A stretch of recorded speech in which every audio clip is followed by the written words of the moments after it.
आप देख रहे हैं अमेज नाउ। गंगा, यमुना, राप्ती और गोमती के तटवर्ती इलाकों से खबरें आप तक।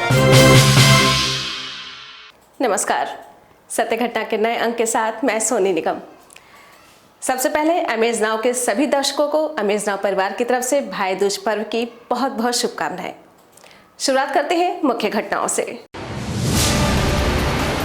देश और प्रदेश में हर्षोल्लास के साथ मनाया गया भाई दूज का त्योहार। साथ ही चित्रांशों ने भी की कलम दावाद की सामूहिक पूजा। पेट्रोल और डीजल की कीमतों में गिरावट पर लोगों ने ली राहत की सांस। दीपोत्सव कार्यक्रम में पहुंचे भाजपा विधायक को एक छात्रा ने गंदगी के अंबार का दिखाया आईना। गोरखपुर के राप्ती नदी तट पर बने गुरु गोरक्षनाथ व रामघाट के अलावा सूरजकुंड धाम स्थित सरोवर 50,000 दीपों से हुआ रोशन। 5 साल बाद एक बार फिर काजल निषाद उतरेंगी चुनावी रणभूमि में। सपा पार्टी कार्यालय पहुंचने पर हुआ जोरदार स्वागत। गोरखपुर महानगर में श्री महालक्ष्मी व श्री चित्रगुप्त प्रतिमाओं का नगर निगम द्वारा तैयार सरोवरों में धूमधाम से हुआ विसर्जन। और दीपावली की छुट्टियों में बलिया स्थित घर आए फौजी का शव नहर में मिलने से फैली सनसनी। अब सत्य घटना विस्तार। देश भर में भाई दूज का त्योहार आज मनाया गया।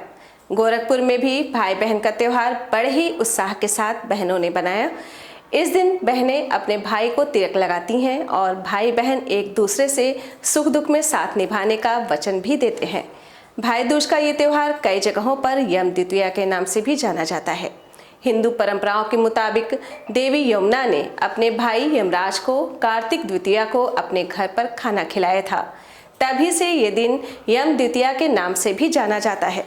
इस मौके पर पूजा कर रही बहनों ने इस त्योहार के बारे में बताते हुए अपनी खुशी यूं जाहिर की।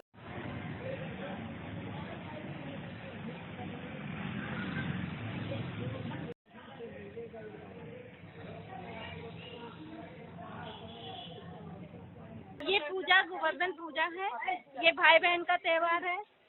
ये भाई बहन के घर आता है, बहन अपने घर बुलाती है, खाना खिलाती है और ये टीका करके पूजा करती है। भाई अपने बहन का वो तोहफा जो भी उसको हो देता है।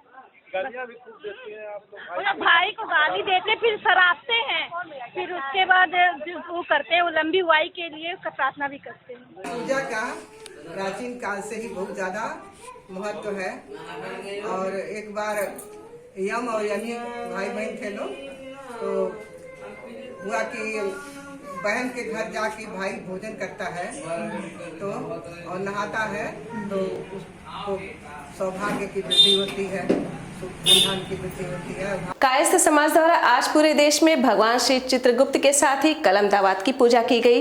इसी क्रम में गोरखपुर के बख्शीपुर इलाके में स्थित चित्रगुप्त मंदिर में कायस्थ परिवार के लोगों ने सामूहिक पूजा की। इस मौके पर नगर विधायक डॉक्टर राधा मोहन दास अग्रवाल भी मौजूद रहे।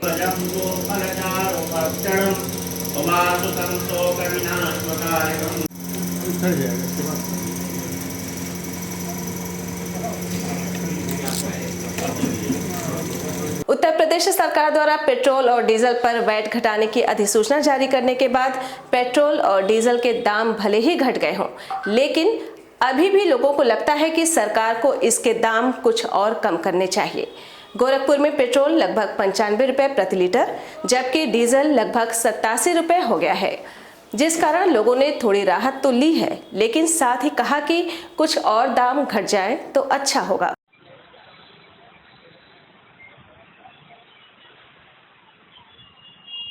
और मिलना चाहिए राहत। हाँ 95 तक तो आ गया। हाँ 95 आ गया, 95 से आना चाहिए और नीचे। अच्छा 160 तक पहुँच गया था, 95 आया। हाँ 95 आया, 160 से 95 12 रुपये का फर्क आया है। और भी कम होना चाहिए। बिल्कुल। गोरखपुर ग्रामीण के विधायक विपिन सिंह उस समय सख्ते में आ गए जब एक छात्रा अपने क्षेत्र में जल जमाव और टूटी फूटी सड़कों को लेकर बोल पड़ी। दरअसल विधायक जी गुरु गोरक्षनाथ आरती समिति द्वारा राजघाट राप्ती नदी के किनारे दीपोत्सव और रंगोली कार्यक्रम में शिरकत करने पहुंचे थे। विधायक जी जब रंगोली बना रहे छात्र छात्राओं के पास गए और उनकी रंगोली देख रहे थे, तभी रंगोली बना रही एक स्कूल की छात्रा ने विधायक विपिन सिंह से बेबाक कह दिया कि हमारे मोहल्ले में जल जमाव की समस्या बहुत ज्यादा है और आने जाने वाले लोगों को इससे काफी दिक्कतों का सामना करना पड़ता है और आप कृपया इस समस्या को दूर करें।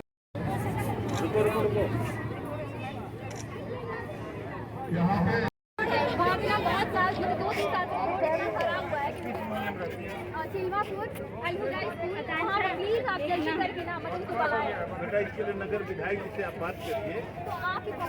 जीनत है वो, जीनत है। बहुत अच्छा क्वेश्चन है। हमारा मेन रोड में बनवा दिया आजाद चौक से और आजाद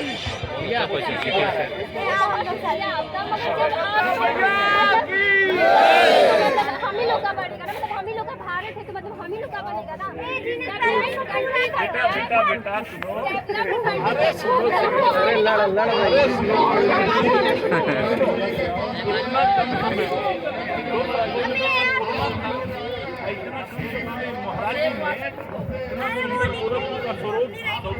अभी हमारी मुलाकात विधायक जी से हुई है यहाँ की। क्या शिकायत किया? हमने शिकायत नहीं किया है, हमने उनसे एक रिक्वेस्ट किया है और मेरा रिक्वेस्ट ये था कि मैं जब जाती हूँ अपने मतलब लेट हो जाता है मेरा, और मतलब उस गली में एक स्कूल है तो वहाँ पे छोटे छोटे बच्चों का स्कूल है, वो सब आते हैं, उनका सॉक्स गंदा होता है, शूज़ गंदा होता है, रोज़ रोज़ उनको मतलब धुलना पड़ता होगा, तो उसके लिए भी जो भी सामान है वो लगेगा अलग से, उसमें भी हम ही लोग का नुकसान है। और अगर वो एक बार बन जाएगा तो सब इतने लोग जो परेशानी से आ रहे हैं उन लोग के लिए ईजी हो जाएगा, और जब बनाएंगे तभी ना हम लोग का डेवलपमेंट होगा। किस तरह की समस्या है? कौन जगह कौन सी है? हम जगह है चिल्मापुर, आज़ाद नगर पे है वो, और अलहुदा स्कूल है वहाँ पे मेन, एक स्कूल है, एक और स्कूल है वहाँ पे, रहबर मिल्लते स्कूल है वहाँ पे। दो समस्या ये है कि जो गली है वो गली मतलब पानी जैसे वो बरसता है पूरा कचरा हो जाता है, उसके बाद मतलब पानी पूरा लग जाता है वहाँ। गोरखपुर में राप्ती नदी के तट पर बना गुरु गोरक्षनाथ व रामघाट पहली बार 21,000 दीपों से जगमग हुआ। यहाँ गोरक्षनाथ आरती समिति की तरफ से जहाँ दीपोत्सव कार्यक्रम का आयोजन किया गया, वहीं रंगोली बनाओ प्रतियोगिता भी आयोजित हुई। यहाँ सांस्कृतिक कार्यक्रम का आयोजन भी किया गया, जिसमें स्थानीय कलाकारों ने छटा बिखेरी। इस मौके पर रंगोली प्रतियोगिता में शिरकत करने वाली प्रतिभागियों ने कहा कि आज उन्हें ये सब देखकर काफी अच्छा लग रहा है।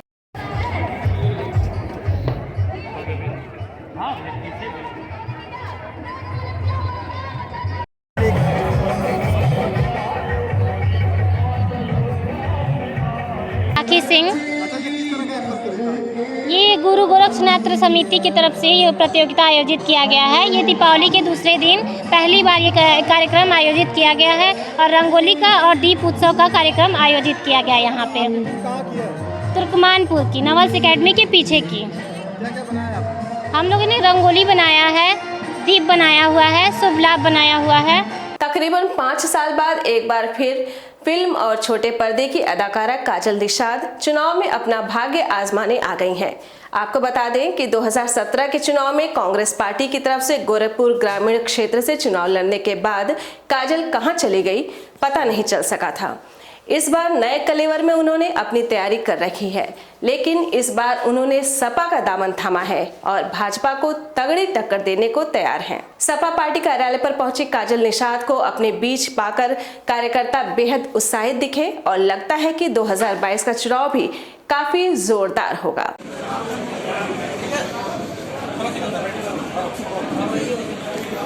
बात करें निषाद की, बिल्कुल मैं निषाद समाज से हूँ और गर्व है मुझे इस बात का। और निषाद समाज की हमारी देवी की माँ दुर्गा रुक्मिणी फूलन देवी, उनको जेल की यातनाओं से निकाला परम पूज्य आदरणीय पिता तुल्य मुलायम सिंह यादव। हमारा पूरा समाज समाजवादी पार्टी का मुलायम सिंह का ऋणी समझता है। हमारा पूरा समाज एक अच्छी तरह से जानता है कि समाजवादी पार्टी ही हमारा ये सरकार हम बनाएंगे। और आरक्षण की बात तो हमेशा ही निषाद समाज करता है कि आरक्षण अब हम समाजवादी पार्टी की सरकार बनेगी, काम करेंगे। माननीय अध्यक्ष डिप्लोमा फार्मेसी एसोसिएशन जनपद शाखा गोरखपुर की आवश्यक बैठक अध्यक्ष उमेश कुमार पांडे की अध्यक्षता में जिला महिला चिकित्सालय के ओपीडी हॉल में संपन्न हुई। बैठक में 12 नवंबर को होने वाले एसोसिएशन के चुनाव, जनपद की समस्याओं, फार्मासिस्टों की समस्याओं और व्यक्तिगत समस्याओं पर चर्चा की गई। बैठक में एसोसिएशन के पदाधिकारी और फार्मासिस्ट मौजूद रहे। बहुत थी नहीं तो शुरू में मैं मना करता रहा, परंतु हमारे बीच के लोगों ने डिप्लोमा फार्मासिस्ट एसोसिएशन जनपद शाखा गोरखपुर की एक आवश्यक बैठक बुलाई गई है। यह बैठक हमारे प्रदेश के एसोसिएशन का प्रांतीय चुनाव 12 नवंबर को होना निश्चित हुआ है। उसी उपलक्ष्य में सभी लोगों को बुलाया गया है तथा जनपद की समस्याओं तथा व्यक्तिगत समस्याओं फार्मासिस्टों की इस बैठक में सुनने के लिए सबको आमंत्रित किया गया है। और लखनऊ में 12 नवंबर को जनपद गोरखपुर के सभी फार्मासिस्ट अपने प्रांतीय नेता का चुनाव करने के लिए जा रहे हैं। उसी के संबंध में सबको आमंत्रित किया गया, सुझाव मांगा गया है। बलिया जनपद के सिकंदरपुर थाना क्षेत्र स्थित नहर के पास से फौजी का शव मिलने से पूरे क्षेत्र में सनसनी फैल गई। पूरा मामला जनपद के सिकंदरपुर थाना क्षेत्र के नेमा टोला का है, जहां दीपावली की छुट्टी में आए जवान का शव संदिग्ध परिस्थितियों में गांव के किनारे स्थित एक नहर के पास मिला, जबकि मृतक जवान की बाइक पुलिस ने नहर से बरामद की है। आपको बता दें कि मृतक जवान पटियाला में तैनात था। वहीं सीओ सिकंदरपुर राजेश तिवारी ने बताया कि परिजनों की तहरीर पर मुकदमा दर्ज कर छानबीन की जा रही है।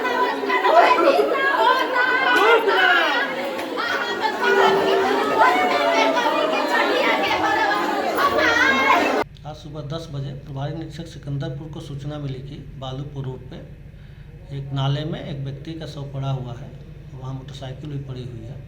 इस सूचना पर प्रभारी निरीक्षक सिकंदरपुर मौके पर पहुँचे। बॉडी को बाहर निकाला गया तो पता चला कि यह बॉडी सुनील यादव, जो नेमा के टोला के रहने वाले हैं, जो आर्मी में काम करते हैं और जिनकी उम्र 35 साल है, इनकी है।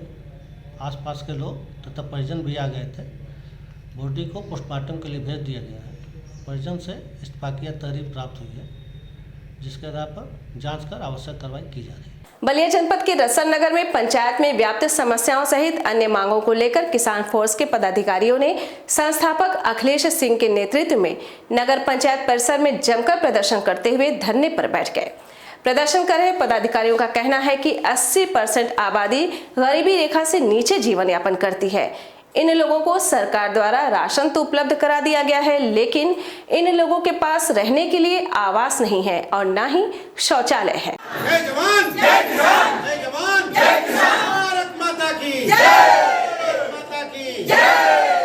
नगर पंचायत कार्यालय से मैं बोल रहा किसान फोर्स, यहाँ से आग्रह है कि अभी तक जो है प्रधानमंत्री का ड्रीम प्रोजेक्ट आपका शौचालय और आवास है, अभी तक जो है अपना करीब यहाँ 80% लोगों को नहीं मिला है और जो है 100 में भी सही आदमी को मिल पाया है। इसलिए इनका सबसे पहले अविलंब क्यों नहीं अभी तक प्रधानमंत्री प्रोजेक्ट हुए, इसलिए सामने नाम दर्ज कराएं। नंबर 2 कि जो भी जो है इसके बाद आता है रोजगार, कि महिलाओं के लिए रोजगार की व्यवस्था यही हो। आखिर कहाँ जाएंगी ये बॉम्बे दिल्ली कमाने के लिए, इनके पास है ही नहीं भाड़ा, तो यहाँ पर रोजगार इनको मिले। खजनी के एक होनहार छात्र आर्यन वर्मा ने नीट में सफलता प्राप्त कर क्षेत्र का मान बढ़ाया है।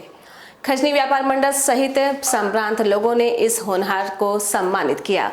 छात्र की सफलता पर परिजनों व शुभचिंतकों ने मिठाई खिलाकर उसे आशीर्वाद भी दिया।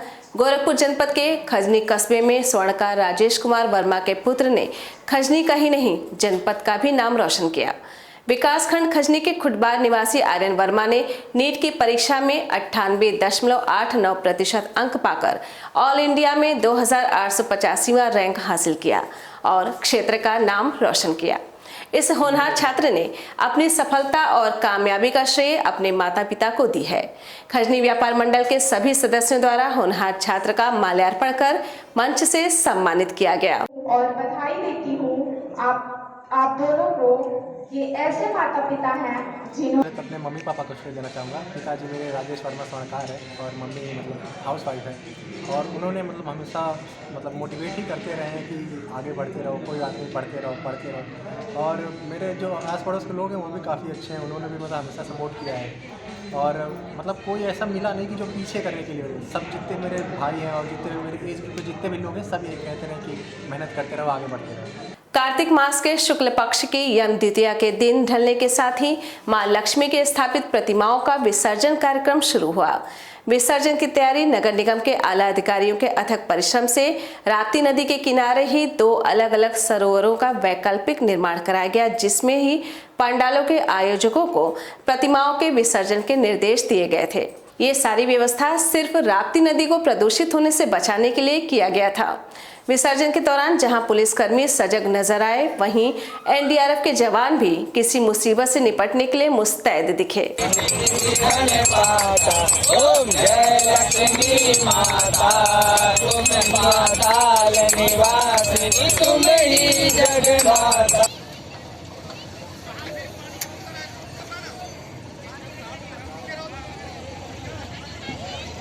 यहाँ पे हमारे नगर निगम के द्वारा निर्माण के द्वारा 3 पोखरे बनाए गए हैं और यहाँ पे हम 8 गाड़ियाँ लगाए हैं और 2 पोखरे बड़ी मशीन लगाए हैं, 1 जीसीबी लगी है। ये यहाँ से उड़ के वहाँ पे जो है यहाँ पे तुरंत निस्तारित होके ले जा पोखरे किनारे जो है निकल बाहर कर दिया जा रहा है और साफ़ सफाई के लिए लगभग 30 आदमी लगाए गए हैं। पोखरे में पूरा गिर रहा है, तुरंत उसको बाहर किया जा रहा है, साफ़ सफाई किया जा रहा है। सत्य घटना के आज के अंक में बस इतना ही। तेज सटीक और ताज़ी घटनाओं को जानने के लिए जुड़े रहें अमेज नाउ के फेसबुक पेज, यूट्यूब चैनल और वेब पोर्टल से। नमस्कार।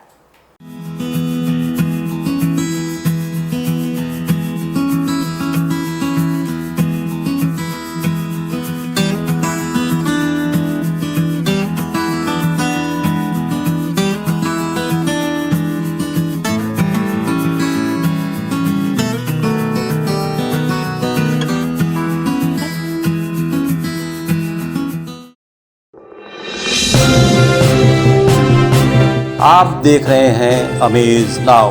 गंगा, यमुना, राप्ती और गोमती के तटवर्ती इलाकों से खबरें आप तक।